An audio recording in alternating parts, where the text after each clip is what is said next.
I've been out of the situation for a while, but I still feel like I'm stuck in it. I get triggered by small things and can't stop reliving what happened.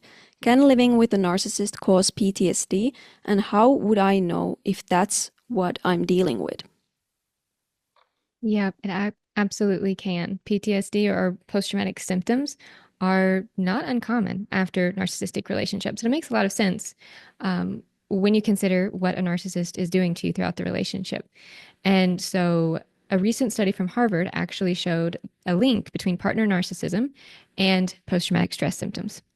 And of course, this specific study was looking at partner narcissism, but we can pretty easily generalize this to any narcissistic relationship because what we know about narcissism is it's a personality style that's quite rigid and inflexible and very similar, no matter what type of narcissist you're dealing with or type of relationship, whether it's a parent or a spouse or a sibling or whoever, the patterns in that relationship are very similar.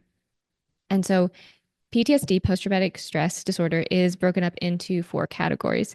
So you're going to experience four different symptoms based on these four categories. And that's intrusion. So, like having intrusive thoughts, flashbacks, ruminating, things like that. Then you also have the avoidance category where you're trying to actively avoid cues of that trauma. You might also experience changes in cognition and mood. So these are going to be changes in your thinking, feeling like you're just kind of detached from others. You're not really able to experience real joy or pleasure. And then you might have changes in your arousal or reactivity. So you might find yourself feeling more stuck in that fight or flight, problems with sleep disturbance, concentration, things like that. And so let's look a little bit more at how you might see um, symptoms or effects of narcissistic relationship based on these categories.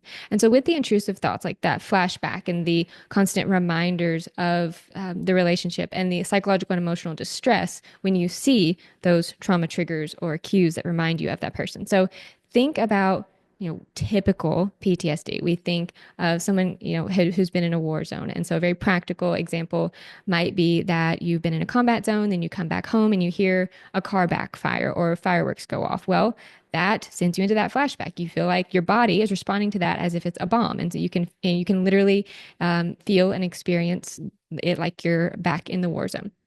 So in that case, it's an environment and a situation that is causing those PTS, post-traumatic stress symptoms. But when a person is the source of your trauma, then it's reminders of that person that can trigger you, that can create those psychological and emotional distress and flashbacks.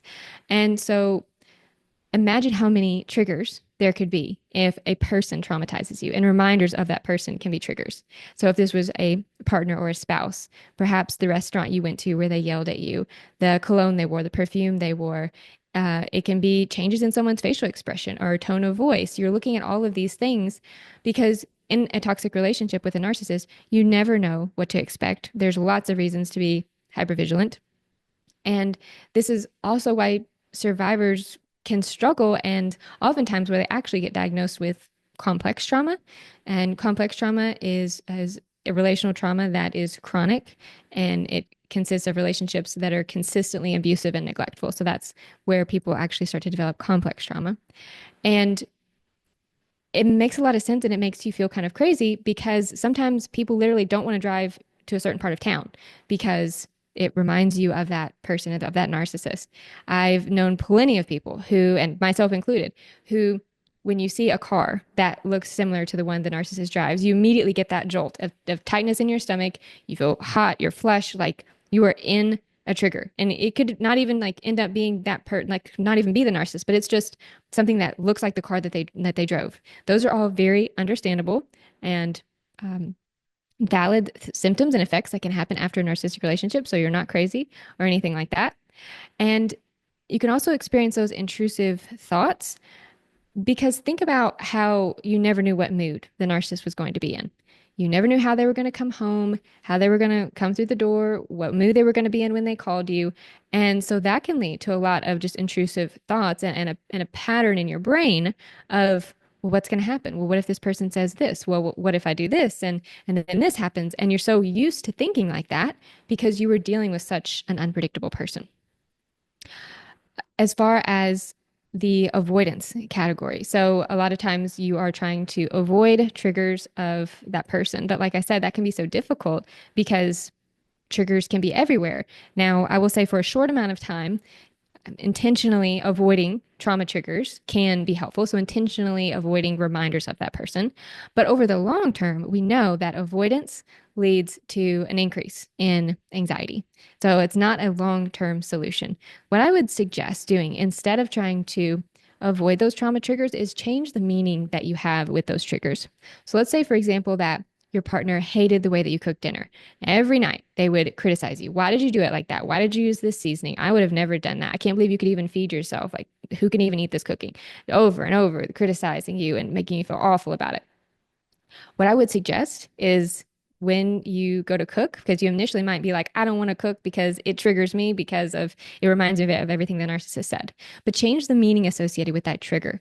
Instead of avoiding it, take your power back and decide to intentionally cook dinner and do it exactly the way that you want it to. Make it a very empowering decision, a fun, maybe turn on some music while you're doing it, light the fire, put something up on TV that you enjoy watching while you're cooking. Change the meaning associated with the trigger so that it's no longer reminding you of the narcissist and how critical they are, but it's something that you're actually doing intentionally that you enjoy, and you are taking your power back by changing the meaning associated with that and intentionally doing something that the narcissist would have criticized you for. You might also notice changes in your cognition and mood. So, that excessive self blame, really just feeling detached from others. And that makes sense because you can feel very different. You've just been through a narcissistic relationship that other people don't necessarily understand, especially if they haven't went through it. And so you may be experiencing these symptoms and other people are like, why don't you just get over it? Like, aren't you glad that relationship is over? You have so much to be grateful for. Doing some of those bright siding things, which is just telling you to look on the bright side, which is a type of gaslighting. And so you can, of course, feel very different, like you don't really fit in social situations. You've experienced gaslighting. You've experienced DARVO, a type of gaslighting where they deny, attack, reverse victim, and offender role. You wonder a lot what in the world happened. You're still trying to make sense of the relationship. So it's typical to ruminate and blame yourself. And you can also be experiencing some changes in your arousal or reactivity. So that's where you can feel very hypervigilant. And that's the effect of being in long term fight or flight. That when you are used to being hypervigilant, you can experience difficulty sleeping. Your cortisol is through the roof. It's not regulated. It's been so used to being high that there's been all these kinds of changes in your body, and so you can kind of feel tense. You can feel on edge, irritable, stressed, all those kinds of things. Interestingly, in this study that looked at partner narcissism and how it connected to post traumatic stress symptoms, vulnerable narcissism, that type of narcissist where they're like, woe is me, everything, everybody's out to get me, had a significant impact on arousal symptoms. I thought that was really interesting because I think, especially when you're dealing with that kind of woe is me narcissist where, you know, everything is always somebody else's fault and they just feel so victimized and sullen, you especially are on edge because they are so emotionally fragile. And so you could be experiencing a lot of post traumatic symptoms after a narcissistic relationship. And that's why. Yeah, yeah, thank you. And so is it usually complex PTSD that develops from a long-term narcissistic Mhm. relationship rather than PTSD? Yeah, I don't think it's either or. So I think Okay, more accurately, we could say that people have post traumatic symptoms, okay, but complex trauma includes other categories that, typical diagnosable PTSD does not. So it looks at things like changes in your relationship, constant self blame, never feeling like you're enough, never feeling like you fit in, feeling worthless, self deprecation, those kinds of things we see in complex trauma. That's not a criteria of typical PTSD. okay. So so it's I'm just thinking like so those four brackets that you mentioned, those Mhm. relate to the PTSD. It's not like Correct. these brackets are also under the complex, or that they are also under the complex, and complex has something else to it also.